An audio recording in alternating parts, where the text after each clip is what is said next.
नमस्कार प्रिय दर्शकों, एक बार फिर से आपका हार्दिक स्वागत है। आज हम आपके लिए एक नई प्रेरणादायक कहानी लेकर उपस्थित हुए हैं। आज की ये कथा ज्ञानवर्धक होने के साथ साथ अत्यंत प्रेरणादायक भी है। प्रिय दर्शकों, नीलकंठ ने बताया कि चाहे कोई कितना भी गरीब क्यों ना हो, लेकिन उसको ये 3 बातें बिना विचार किए स्वीकार नहीं करनी चाहिए। कहानी आरंभ करने से पहले यदि आप हमारे चैनल पर पहली बार आए हैं तो कृपया चैनल को सब्सक्राइब करें, बेल आइकन दबाएं और अपनी प्रतिक्रिया कमेंट बॉक्स में साझा करें। इससे आपको हमारे प्रत्येक नए वीडियो की सूचना तुरंत मिल सकेगी और आप उसका लाभ उठा पाएंगे। तो चलिए शुरू करते हैं आज की सुंदर और प्रेरणादायक कथा। प्रिय दर्शकों, प्राचीन समय की बात है। एक जंगल में एक विशाल वृक्ष पर नीलकंठ और उसकी पत्नी साथ में रहते थे। वे दोनों एक दूसरे से गहरा प्रेम करते थे और पूरी निष्ठा और विश्वास के साथ अपने जीवन का संचालन कर रहे थे। उनके जीवन में किसी प्रकार का कोई दुख नहीं था। समय बीतता गया और नीलकंठ की पत्नी गर्भवती हो गई।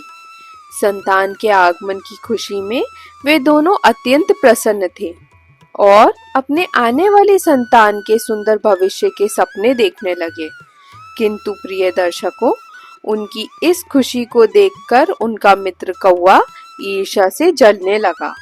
वो नहीं चाहता था कि नीलकंठ और उसकी पत्नी संतान सुख का अनुभव करें। इस कारण उसने एक चाल चली। अगले दिन वो नीलकंठ की पत्नी के घोंसले में पहुंचा और बोला, बहन, मेरी दिव्य दृष्टि से मुझे यह ज्ञात हुआ कि तुम्हारी संतान तुम्हें अत्यधिक कष्ट देगी। इतना ही नहीं, उसके कारण तुम्हारे पति नीलकंठ की मृत्यु भी हो सकती है। कौवे की ये बातें सुनकर नीलकंठ की पत्नी घबरा गई। उसने व्याकुल होकर पूछा, कौवा भाई, मेरे पति को इस संकट से बचाने के लिए मुझे क्या करना चाहिए? कौवा बोला, यदि तुम अपने पति और स्वयं को सुरक्षित रखना चाहती हो तो तुम्हें अपनी संतान को जन्म देने से पहले ही अपने अंडों को नष्ट करना होगा। इन्हें किसी नदी या जलाशय में प्रवाहित कर दो, तभी तुम और तुम्हारे पति सुरक्षित रह सकेंगे। प्रिय दर्शकों, ये सुनकर नीलकंठ की पत्नी गहरे चिंतन में डूब गई। उसका मन व्याकुल हो उठा। वो सोचने लगी, जिस संतान के आगमन की खुशी में हम इतने उत्साहित थे, वही अब हमारे लिए विपत्ति का कारण बन रही है। शाम के समय जब नीलकंठ दाना पानी लेकर घोंसले में वापस लौटा तो उसकी पत्नी ने उसे सारी बात बता दी। उसने उदास मन से कहा, प्रिय, हमें अपनी संतान को जन्म देने से पहले ही नष्ट करना होगा, क्योंकि वह हमारे जीवन में सुख नहीं बल्कि दुख लेकर आएगी। अब नीलकंठ कहता है, प्रिय, ऐसा क्या हुआ जो तुम इस प्रकार की बातें कर रही हो?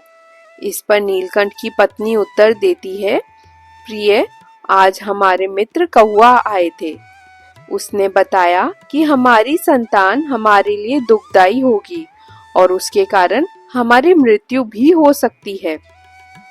प्रिय दर्शकों, तब नीलकंठ अपनी पत्नी को समझाते हुए कहता है, हे प्रिय, ये संभव नहीं हो सकता। तुम्हें किसी की बातों में इतनी जल्दी नहीं आना चाहिए। मैं तुम्हें एक कहानी सुनाता हूँ जिससे तुम स्वयं समझ सकोगी कि चाहे कोई कितना भी अपना क्यों ना हो, इन 3 बातों पर बिना विचार किए विश्वास नहीं करना चाहिए। इसके बाद नीलकंठ अपनी कहानी प्रारंभ करता है। वो कहता है, प्रिय, यह कुछ समय पहले की बात है। गंगापुरी नामक राज्य में राजा तेज प्रताप का शासन था। राजा तेज प्रताप की 3 पत्नियां थीं। उनकी सबसे बड़ी रानी का नाम था राजलक्ष्मी। वह अत्यंत धर्मपरायण, सरल स्वभाव की और पति की सेवा में समर्पित थी। पूजा पाठ और धार्मिक कार्यों में उसका अधिकांश समय व्यतीत होता था। राजा की 2 अन्य रानियां थीं। एक का नाम था रूपवती और सबसे छोटी का नाम था चंद्रप्रभा। वे दोनों युवा और अत्यंत सुंदर थी। जब राजा को अपनी बड़ी रानी राजलक्ष्मी से कोई संतान नहीं हुई, तब उन्होंने रूपवती से विवाह किया। लेकिन जब उससे भी संतान प्राप्त नहीं हुई, तो उन्होंने चंद्रप्रभा को अपनी पत्नी बना लिया। प्रिय दर्शकों, 3 विवाह करने के बावजूद राजा को संतान सुख प्राप्त नहीं हुआ। यह बात उन्हें अत्यधिक व्यथित कर रही थी। उन्होंने पुत्र प्राप्ति के लिए अनेक प्रयास किए, पूजा पाठ, हवन, यज्ञ आदि, लेकिन सभी प्रयास निष्फल रहे। नीलकंठ आगे कहता है, हे प्रिय, इस संसार का एक नियम है कि यहाँ दुख से कोई मुक्ति नहीं है। जीवन में कोई ना कोई कष्ट सभी को झेलना पड़ता है, चाहे वह राजा हो या भिखारी। दुख रूपी सागर में सभी को गोता लगाना ही पड़ता है। संतान ना होने के कारण राजा तेज प्रताप अपने सारे ऐश्वर्य और वैभव के बावजूद अत्यधिक निराश और उदास रहने लगे। उनके मन से यह चिंता हटती ही नहीं थी कि उनके बाद इस विशाल राज्य की देखभाल कौन करेगा, इसे कौन संभालेगा। प्रिय दर्शकों, राजा तेज प्रताप अपनी बड़ी रानी राजलक्ष्मी से अत्यधिक प्रेम करते थे। तीनों रानियों में बुद्धि और संस्कारों की दृष्टि से वह सबसे श्रेष्ठ थी। उनके श्रेष्ठ स्वभाव और शालीनता के कारण ही राजा उन्हें अत्यधिक स्नेह करते थे। राजा साहब किसी भी महत्वपूर्ण निर्णय को लेने से पहले अपनी बड़ी रानी राजलक्ष्मी से अवश्य परामर्श करते थे। राजलक्ष्मी भी सदैव अपने पति के हित में ही सलाह दिया करती थी। जब भी राजा किसी गहरी चिंता में होते, तो वे उन्हें साहस और संबल प्रदान करती। यही एक सच्ची पतिव्रता स्त्री का धर्म होता है कि यदि उसका पति किसी चिंता में डूबा हो, तो वह उसे उस चिंता से बाहर निकालकर हिम्मत और दिलासा दे। राजा साहब की बड़ी रानी का सम्मान पूरे राजमहल में था। जब राज्य के प्रधान पंडित उनके महल में आए, तो छोटी रानियों रूपवती और चंद्रप्रभा ने उनका भव्य स्वागत किया। उन्होंने पंडित जी के लिए तरह तरह के स्वादिष्ट व्यंजन तैयार करवाए। इन व्यंजनों को देखकर राज्य पंडित अत्यंत प्रसन्न हो गए। पंडित जी ने आनंदित होकर पूछा, हे रानियों, क्या यह पूरा भोजन विशेष रूप से हमारे लिए तैयार करवाया गया है? इस पर दोनों रानियों ने विनम्रता से उत्तर दिया, हाँ महाराज, यह विशेष रूप से आपके लिए ही बनवाया गया है। आप निश्चिंत होकर इसका आनंद लीजिए। राज्य पंडित भी भोजन के लिए बैठे और छोटी रानियां पंखा लेकर उन्हें हवा करने लगी। पंडित जी मन ही मन सोचने लगे, इतनी आदर सत्कार करने का क्या कारण हो सकता है? कहीं आज मुझे किसी षड्यंत्र में तो नहीं फंसाया जा रहा? जैसे बलि के बकरे को पहले अच्छे से खिलाया पिलाया जाता है और फिर उसका बलिदान कर दिया जाता है, कहीं वैसा ही हाल मेरा तो नहीं होने वाला। लेकिन उन्होंने विचार किया कि जो भी होगा पहले भोजन कर लेना चाहिए। ऐसा स्वादिष्ट भोजन उन्होंने पहले कभी नहीं किया था। पंडित जी तृप्त होकर भोजन समाप्त करते हैं और फिर जिज्ञासावश पूछते हैं, हे रानियों, आपकी इतनी सेवा सत्कार के पीछे अवश्य कोई कारण होगा, क्या मैं इसका रहस्य जान सकता हूँ? प्रिय दर्शकों, राज्य पंडित के इस प्रश्न पर सबसे छोटी रानी चंद्रप्रभा उनकी ओर झुककर धीरे से अपनी योजना बताने लगी। हे पंडित जी, हमें आपकी सहायता चाहिए। आपको तो ज्ञात ही है कि बड़ी रानी इस समय गर्भवती है। हमें केवल इतना करना है कि महाराज को बड़ी रानी के विरुद्ध भड़काना है। आपको किसी भी प्रकार का दोष उन पर लगाकर महाराज को विश्वास दिलाना होगा कि उन्हें राज्य से बाहर निकाल देना चाहिए। प्रिय दर्शकों, पंडित जी ने जब उन रानियों की भयावह योजना सुनी, तो उनके हाथ पैर कांपने लगे, चेहरे पर पसीने की बूंदें छलक आई और भय के कारण उनके शरीर की सुध-बुध जाती रही। घबराहट में दोनों हाथ जोड़कर वे बोले, रानियों, मुझे क्षमा कर दीजिए। मैं यह भयंकर अपराध नहीं कर सकता। वर्षों के इंतजार के बाद हमारे महाराज को संतान का सुख मिलने जा रहा है और यह आनंद मैं उनसे कैसे छीन सकता हूँ। मैं ऐसा घोर पाप करूँगा तो निश्चित ही नर्क का भागी बनूंगा। यदि किसी दिन महाराज को इस छल का पता चल गया तो वे हमें मृत्युदंड देने में देर नहीं करेंगे और आप दोनों भी संकट में पड़ जाएंगी। इसलिए कृपा करके मुझे इस षड्यंत्र में न घसीटें। प्रिय दर्शकों, जैसे ही पंडित जी उठकर जाने लगे, दोनों रानियों ने देखा कि योजना विफल होती नजर आ रही है। उन्होंने तुरंत पंडित जी का हाथ पकड़कर उन्हें पुनः बैठा लिया और मुस्कुराते हुए बोली, हे पंडित जी, यदि आप हमारी सहायता कर दें तो हम आपको मुंह मांगा धन देंगे। इतना धन मिलेगा कि आपकी 7 पीढ़ियां बैठ बैठ कर खाएंगी और फिर भी संपत्ति समाप्त नहीं होगी। इतना कहकर दोनों रानियों ने पंडित जी के सामने सोने के सिक्कों से भरा एक भारी थैला रख दिया। प्रिय दर्शकों, जब पंडित जी की नजर उस सोने से भरे थैले पर पड़ी तो उनकी आंखें आश्चर्य से फटी की फटी ही रह गई। नीलकंठ आगे कहता है, हे प्रिय, धन का प्रभाव ऐसा होता है कि वह अच्छे से अच्छे व्यक्ति की बुद्धि भ्रष्ट कर देता है। राज्य पंडित के मन में भी लालच ने घर कर लिया।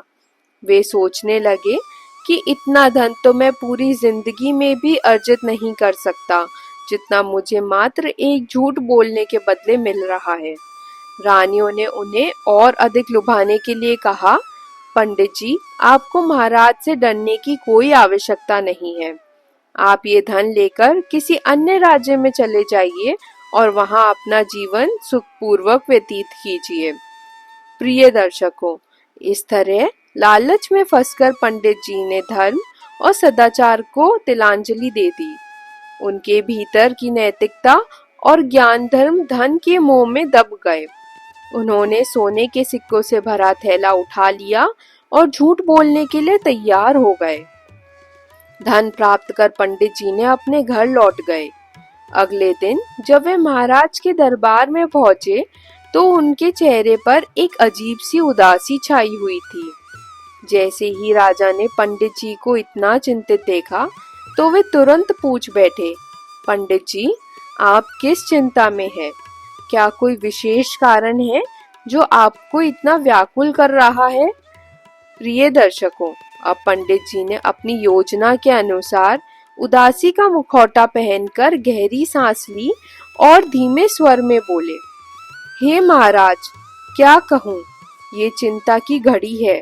भला भाग्य को कौन टाल सकता है। राजा को पंडित जी की बातें सुनकर और अधिक चिंता होने लगी। वे बोले, पंडित जी, आप तो ज्ञान के भंडार हैं, फिर किस कारण चिंता में पड़े हैं। निश्चित ही आप कोई न कोई समाधान निकाल ही लेंगे। पंडित जी बोले, हे महाराज, यदि यह समस्या केवल मुझसे संबंधित होती तो मैं उसे सहन कर लेता, लेकिन ये संकट तो आप पर आने वाला है। यही सोचकर मैं पूरी रात बेचैनी में रहा और एक क्षण के लिए भी चैन नहीं हो सका। राजा ने जैसे ही सुना कि संकट उन पर आने वाला है, वे चकित रह गए और चिंतित स्वर में बोले, ऐसी कौन सी विपत्ति है जो आपको इतना व्याकुल कर रही है? कृपया तुरंत बताइए। पंडित जी ने गहरी सांस ली और गंभीर स्वर में बोले, हे राजन, मैंने अपने ज्योतिष ज्ञान से यह पता लगाया है कि निकट भविष्य में आप और आपका पूरा राज्य भयंकर संकट से घिरने वाला है। समय की छाया भयावह होती जा रही है। राजा घबराकर बोले, क्या कह रहे हो पंडित जी? क्या कोई शत्रु हमारे राज्य पर आक्रमण की योजना बना रहा है? पंडित जी ने सिर हिलाते हुए कहा, नहीं महाराज, ये संकट किसी बाहरी शत्रु के कारण नहीं, बल्कि आपके स्वयं के घर से उठने वाला है। राजा तेज प्रताप और भी अधिक चिंतित हो गए। आखिर यह कैसी विपत्ति है? पंडित जी ने गंभीरता से कहा, हे राजन, ये संकट आपकी होने वाली संतान को लेकर है। भविष्य में वह बालक आपके लिए बहुत बड़ी मुसीबत लेकर आएगा। जैसे ही आप अपने बच्चे को पहली बार देखेंगे, उसी क्षण आपकी दोनों आंखों की रोशनी चली जाएगी और पूरे राज्य में एक भयानक महामारी फैल जाएगी। राजा यह सुनकर कांप उठे। यह क्या कह रहे हैं आप पंडित जी? क्या इसका कोई उपाय नहीं है? पंडित जी ने थोड़ा ठहर कर कहा, उपाय तो है महाराज, लेकिन यह बहुत कठिन है। राजा ने दृढ़ता से कहा, पंडित जी आप बस उपाय बताइए। कठिन है या नहीं यह बात की बात है।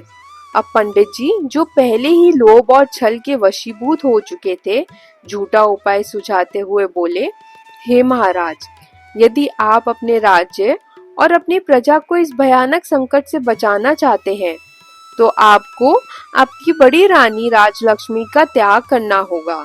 यदि आप उन्हें राज्य से निकाल देंगे, तो यह दुर्भाग्य आपसे दूर और राज्य से दूर चला जाएगा। साथ ही रानी जहाँ भी रहेगी, वह सकुशल संतान को जन्म देंगी, लेकिन इस राज्य पर कोई संकट नहीं आएगा। प्रिय दर्शकों, राजा तेज प्रताप अपने राज पंडित पर अत्यधिक विश्वास करते थे। उन्होंने बिना किसी संदेह के पंडित जी की बातों को सत्य मान लिया। उन्हें यह सोचने का अवसर तक नहीं मिला कि कहीं यह उनकी दुष्ट रानियों की साजिश तो नहीं। राज्य पंडित की चेतावनी को राजा ने बहुत गंभीरता से लिया और अंततः अपनी प्रिय रानी राजलक्ष्मी को राज्य से निकालने का निर्णय कर लिया। एक दिन राजा तेज प्रताप ने अपनी रानी राजलक्ष्मी से कहा, हे प्रिय, ऐसा कहा जाता है कि जब कोई स्त्री गर्भवती होती है तो उसे अधिक से अधिक तीर्थ यात्राएं करनी चाहिए और भगवान का ध्यान व भजन करना चाहिए। ये ना केवल माँ बल्कि संतान के लिए भी शुभ होता है। इसके बाद राजा ने आगे कहा, चलो हम कुछ दिनों के लिए तीर्थ स्थलों की यात्रा पर चलते हैं। इससे तुम्हारा मन भी प्रसन्न रहेगा और आने वाली संतान के लिए भी ये लाभदायक होगा। प्रिय दर्शकों, भोले भाली रानी राजा की इस बात को उनकी प्रेम और देखभाल समझ बैठी। वे ये नहीं जान पाई कि तीर्थ यात्रा के नाम पर राजा उसे राज्य से बाहर छोड़ने की योजना बना चुका है। हालांकि एक पल के लिए रानी ने संकोच करते हुए कहा, महाराज, मेरा गर्भकाल अब 8वें महीने में है। इस स्थिति में लंबी यात्रा करना मेरे लिए कठिन होगा। मैं महल में ही सुरक्षित हूँ। लेकिन राजा अपने निर्णय पर अडिग रहा। वह तो पहले ही राज्य पंडित की बातों में आकर पूरी तरह से भ्रमित हो चुका था। रानी ने अंततः सोचा, जब मेरे पति मेरे साथ हैं, तो मुझे चिंता करने की कोई आवश्यकता नहीं है। और वह राजा के साथ यात्रा पर जाने के लिए तैयार हो गई। अगले दिन राजा और रानी एक रथ में सवार होकर महल से निकल पड़े। राजा कई राज्यों से होते हुए रानी को यात्रा पर ले गया, लेकिन जब वे एक घने जंगल में पहुंचे तो राजा ने रथ को वहीं रोक दिया और रानी को पैदल चलने के लिए कहा। प्रिय दर्शकों, जब रानी राजलक्ष्मी जंगल में पैदल चलने लगी तो कुछ समय बाद थककर उसने राजा से कहा, महाराज, हम बहुत देर से चल रहे हैं, अब मुझसे और नहीं चला जाएगा। कृपया किसी वृक्ष के नीचे विश्राम कर ले। राजा ने कहा, प्रिय, ठीक है, तुम यहीं विश्राम कर लो, मैं तुम्हारे पास ही बैठा हूँ। थकी हुई रानी एक वृक्ष के नीचे बैठ गई। वे पहले से ही बेहद थकी हुई थी, इसलिए कुछ ही क्षणों में वह गहरी नींद में सो गई। प्रिय दर्शकों, उसे क्या पता था कि राजा ने मन में कुछ और ही चला रखा है। जब रानी गहरी नींद में थी, तब राजा तेज प्रताप ने एक कागज निकाला, उस पर कुछ लिखा और उसे रानी के पास रखकर चुपचाप वहां से चला गया। कुछ समय बाद जब रानी की नींद खुली तो उसने अपने पास अपने पति को नहीं पाया। राजा ने अचानक लापता होने के कारण वो घबरा गई और डर से उसका दिल तेजी से धड़कने लगा। फिर उसकी नजर पास रखे कागज पर पड़ी। जैसे ही उसने उस कागज को पढ़ा, उसकी आंखों से आंसू छलक पड़े। कागज में लिखा था, हे मेरी प्रिय रानी, मुझे क्षमा कर देना। कुछ अपरिहार्य कारणों से मुझे तुम्हारा त्याग करना पड़ रहा है। अब तुम चाहे जहाँ भी जाओ, जहाँ भी रहो, हमारा तुमसे कोई संबंध नहीं रहेगा।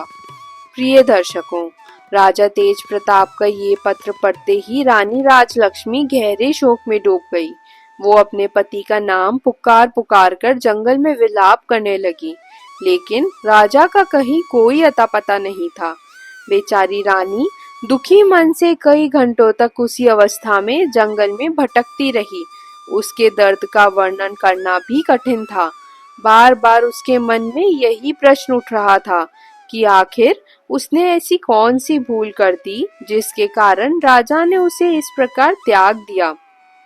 लेकिन उसके इस सवाल का जवाब देने वाला वहां कोई नहीं था। हालांकि अपनी चिंता से अधिक उसे अपने गर्भ में पल रहे शिशु की चिंता थी।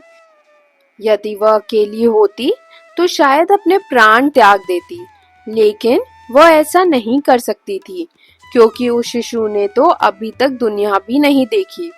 8 महीने के गर्भ के साथ वो जंगल में भटकती रही, लेकिन फिर उसने हिम्मत जुटाई और भगवान को याद किया।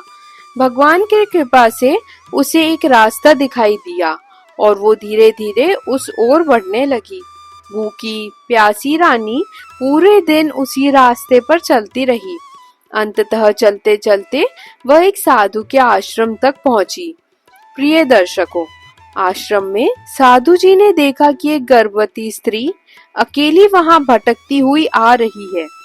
यह देख उन्हें बड़ा आश्चर्य हुआ कि इस अभागी स्त्री को जंगल में अकेला छोड़ने वाला कौन हो सकता है। साधु ने तुरंत उसे पानी पिलाया, बैठने के लिए आसन दिया और स्नेहपूर्वक उसके अकेले भटकने का कारण पूछा। साधु के पूछने पर रानी राजलक्ष्मी ने रोते हुए अपनी पूरी आपबीती सुना दी। उसकी दुख भरी कहानी सुनकर साधु को उस पर गहरी दया आ गई। वे बोले, पुत्री, अब तुम चिंता मत करो, तुम सही स्थान पर आई हो। यहाँ तुम्हें कोई कष्ट नहीं होगा। जब तक तुम्हारी इच्छा हो तुम इस आश्रम में सुरक्षित रह सकती हो। समय धीरे धीरे बीतता गया। कुछ समय बाद रानी ने आश्रम में ही एक पुत्र को जन्म दिया। साधु ने उस बालक का नाम भोला रखा।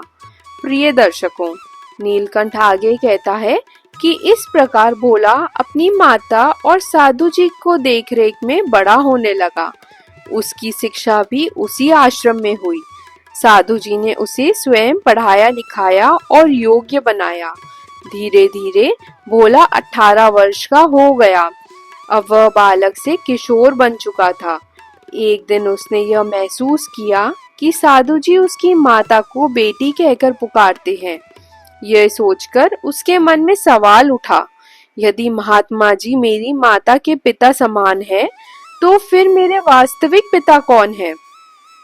यही प्रश्न लेकर वह अपनी माता के पास गया और बोला, हे माँ, आखिर मेरे पिता कौन है? कृपया मुझे बताइए, ताकि मैं अपने मित्रों के सामने अपने पिता का नाम गर्व से ले सकूं। प्रिय दर्शकों, जब भी भोला अपनी माता से अपने पिता के बारे में पूछता, वह टालने की कोशिश करती और साधु जी को ही उसका पिता बताती। भोला कभी यह नहीं जान सका कि वह दोनों महात्मा जी के आश्रम में क्यों रहते थे। समय बीतता गया। एक दिन साधु जी का अंतिम समय निकट आ गया। उन्होंने रानी राजलक्ष्मी और भोला को अपने पास बुलाया और धीमे स्वर में कहा, पुत्री, अब मेरा समय आ गया है। जाने से पहले साधु जी ने रानी राजलक्ष्मी से कहा, पुत्री, मैं तुम्हें 2 बहुमूल्य वस्तुएं देना चाहता हूँ। ये दोनों तुम्हारे जीवन में बहुत काम आएंगी। इतना कहकर साधु जी ने अपनी चारपाई के नीचे से 2 वस्तुएं निकाली। इनमें से एक तो चमत्कारी तीर था और दूसरी जादुई झोली। उन्होंने ये दोनों चीजें रानी राजलक्ष्मी को सौंपते हुए कहा, इस झोली में रखा हुआ धन कभी समाप्त नहीं होगा। ये तुम्हारे जीवन की कठिनाइयों को दूर करेगा। इतना कहने के बाद साधु जी ने अपने प्राण त्याग दिए। उनके जाने के बाद माँ बेटा आश्रम में अकेले रह गए। उन्होंने महात्मा जी का विधि पूर्वक अंतिम संस्कार किया और कुछ दिनों तक वहीं रुके। फिर एक दिन रानी राजलक्ष्मी अपने पुत्र भोला को लेकर अपने नगर लौट आई। वहीं जहां उसके पति राजा तेज प्रताप का शासन था, उसने नगर में एक छोटा सा घर बनाया और अपने बेटे के साथ वहां गुप्त रूप से रहने लगी। 5 वर्ष बीत गए। इतने वर्षों में भी रानी ने कभी अपने राजमहल में जाने का प्रयास नहीं किया और ना ही अपने पुत्र को यह बताया कि इस राज्य के राजा ही उसके पिता हैं। प्रिय दर्शकों, उधर राजमहल में राजा तेज प्रताप की दूसरी रानी रूपवती ने अपने मोहपाश में राजा को इस तरह जकड़ लिया कि वह पूरी तरह से उसके वश में हो गया। राजा अब रूपवती का एक तरह से गुलाम बन चुका था। अब वह अपने दरबार में भी बहुत कम जाता था। राजकाज की पूरी जिम्मेदारी मंत्रियों पर छोड़ दी गई थी। राजा का अधिकतर समय रूपवती के कक्ष में ही बीतता था। राजा के इस बदले हुए व्यवहार को देखकर उसकी छोटी रानी चंद्रप्रभा मन ही मन जलती रहती थी। राजा ने उसे लगभग भुला दिया था। उसके प्रति राजा की उपेक्षा बढ़ती जा रही थी, जिससे चंद्रप्रभा बहुत दुखी हो गई। वो समझ चुकी थी कि राजा जानबूझकर उससे दूरी बनाए हुए है। समय धीरे धीरे बीतता गया। चंद्रप्रभा ने भी अब राजा की परवाह करना छोड़ दिया। उसने चोरी छिपे अपने ही मंत्री के साथ प्रेम संबंध बना लिया। वो गुप्त रूप से मंत्री से मिलती रहती थी और उसके प्रभाव में आकर राजमहल और राजा से जुड़ी गुप्त जानकारियां उसे देने लगी। प्रिय दर्शकों, वह मंत्री अत्यंत धूर्त और चालाक व्यक्ति था। ऊपर से रानी चंद्रप्रभा भी उसका पूरा साथ दे रही थी, जिससे उसका मनोबल और बढ़ गया। धीरे धीरे मंत्री ने एक षड्यंत्र रचते हुए पड़ोसी राज्य के राजा से संपर्क किया और उसे राजा तेज प्रताप के राज्य पर आक्रमण करने के लिए उकसाया। कुछ समय बाद पड़ोसी राज्य के राजा ने अपनी विशाल सेना लेकर राजा तेज प्रताप के राज्य पर आक्रमण कर दिया। राजा तेज प्रताप उस समय अपनी रानी रूपवती के कक्ष में था। वासना के मोह में पूरी तरह उलझा हुआ।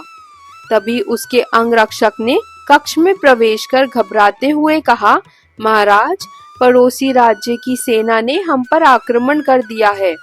चारों ओर से हमारे राज्य को घेर लिया गया है। नगरवासी भयभीत होकर अपनी जान बचाने के लिए भाग रहे हैं। प्रिय दर्शकों, ये सुनकर राजा तेज प्रताप तुरंत युद्ध की तैयारी में जुट गया। अब वह अपनी सेना लेकर शत्रु से युद्ध करने के लिए निकल पड़ा। कुछ समय तक युद्ध चलता रहा, लेकिन उसे यह आभास नहीं था कि यह सारा षड्यंत्र उसके मंत्री ने ही रचा था। राज्य की पूरी सेना मंत्री के आदेशों पर ही चल रही थी। राजा ने देखा कि उसकी सेना बिना किसी ठोस राजनीति के व्यर्थ में मारी जा रही है। हताश होकर उसने अपनी सेना को शत्रु के सामने आत्मसमर्पण करने का आदेश दिया। मंत्री के निर्देश पर पूरी सेना ने अपने हथियार डाल दिए। अब राजा तेज प्रताप अकेला ही शत्रु से घिरा हुआ था। वो अधिक देर तक अकेले कितनी ही बड़ी सेना का सामना कर सकता था। जैसे ही शत्रु की सेना ने उसे चारों तरफ से घेरकर बंदी बनाने की कोशिश की, ठीक उसी समय एक वीर योद्धा सूर्य की चमकती किरणों की भांति शत्रु सैनिकों को चीरता, काटता और मारता हुआ वहां आ पहुंचा। उसने राजा के पास जाकर कहा, महाराज, घबराइए मत, अपने हथियार उठाइए। इतनी जल्दी हार मान लेना सही नहीं है। प्रिय दर्शकों, राजा तेज प्रताप यह देखकर आश्चर्यचकित रह गया। वो समझ नहीं पा रहा था कि यह अदम्य साहसी योद्धा कौन है, जो संकट की इस घड़ी में उसकी सहायता के लिए आया है। वह वीर और कोई नहीं बल्कि उसी राजा का पुत्र भोला था। लेकिन न तो राजा यह जानता था और ना ही भोला को अपनी असली पहचान का ज्ञान था। जवान योद्धा ने फिर से राजा से कहा, महाराज, शत्रु आपकी ओर तेजी से बढ़ रहे हैं। कृपया धनुष बाण उठाइए और उन पर आक्रमण कीजिए, बाकी मैं संभाल लूंगा। लेकिन राजा तेज प्रताप अब भी युद्ध के लिए तैयार नहीं था। यह देखकर उस योद्धा ने आगे बढ़कर राजा के हाथों से धनुष छीन लिया और अपने पीठ पर टंगे झोले से वही चमत्कारी तीर निकाला जो साधु जी ने उसे दिया था। उसने लक्ष्य साध कर शत्रु सेना पर वह तीर छोड़ दिया। प्रिय दर्शकों, अब जो हुआ वह और भी चौंकाने वाला था। वह तीर शत्रु सैनिकों को मारते ही वापस भोला के तरकश में लौट आया, मानो किसी दैवीय शक्ति से संचालित हो। युद्ध समाप्त होने के बाद भोला अपनी माँ राजलक्ष्मी के पास पहुंचा और व्याकुलता से बोला, माँ, मुझे सच सच बताओ। मैं जानता हूँ कि महात्मा जी मेरे पिता नहीं हैं। आखिर मेरे असली पिता कौन है? मैं अपनी पहचान जानना चाहता हूँ।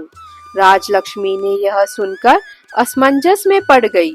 वह जानती थी कि यदि उसने सच्चाई बता दी तो भोला राजा से बदला लेने के लिए निकल पड़ेगा, जिससे उसकी शांति भंग हो सकती है।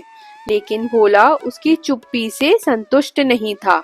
उसने मन में यह सवाल लगातार उठ रहा था, आखिर मैं कौन हूँ? मेरे असली पिता कौन है? एक दिन जब भोला बहुत जिद करने लगा, तब मजबूर होकर रानी राजलक्ष्मी ने उसे पूरी सच्चाई बता दी। कैसे राजा तेज प्रताप ने उसे छोड़ दिया, कैसे राज्य पंडित के छल और लालच के कारण उसे गर्भावस्था में जंगल में भटकना पड़ा और कैसे साधु जी ने उसकी रक्षा की। सारी कहानी सुनकर भोला का खून खौल उठा। उसने निश्चय किया कि वह अपने पिता राजा तेज प्रताप के पास जाकर न्याय मांगेगा। उसकी माँ ने उसे बहुत समझाने की कोशिश की, लेकिन भोला अडिग रहा। अगले दिन वह अपनी माँ से आशीर्वाद लेकर गंगापुरी की ओर रवाना हो गया।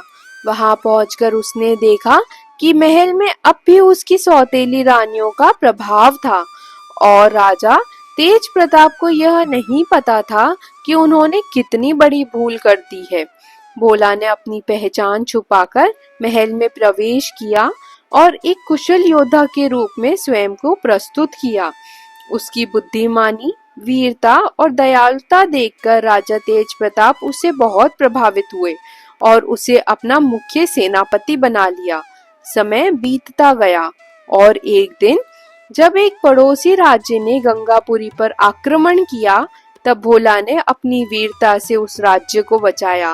राजा बहुत प्रसन्न हुए और बोले, वत्स, मांगो जो चाहो। यही समय था जब भोला ने अपनी सच्चाई उजागर की। उसने राजा को बताया कि वह उसकी संतान है, जिसे उन्होंने अंधविश्वास में पड़कर त्याग दिया था। ये सुनकर राजा के पैरों तले जमीन खिसक गई। उन्होंने तुरंत अपनी गलती स्वीकार की और राजलक्ष्मी को वापस महल में लाने का आदेश दिया।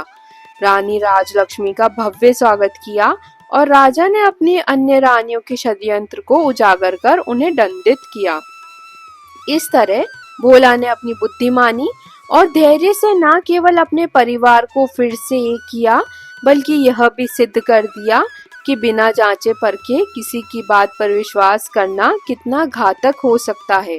नीलकंठ ने अपनी कहानी समाप्त की और अपनी पत्नी से कहा, हे प्रिय, चाहे कोई कितना ही सगा क्यों ना हो, इन 3 बातों पर बिना विचारे कभी विश्वास मत करना। डराने वाली भविष्यवाणियां, अंधविश्वास से भरी बातें, बिना प्रमाण के आरोप। नीलकंठ की पत्नी को अब समझ आ गया था कि कौवे की बातों पर विश्वास करना उसकी सबसे बड़ी भूल होती। उसने अपने अंडों की रक्षा करने का संकल्प लिया। प्रिय दर्शकों, इस कहानी से हमें ये सीख मिलती है कि बिना सोचे समझे किसी की बातों में नहीं आना चाहिए, चाहे वह कितना भी गरीबी में क्यों ना हो। सत्य को परखना और बुद्धिमानी से निर्णय लेना ही सच्ची समझदारी है।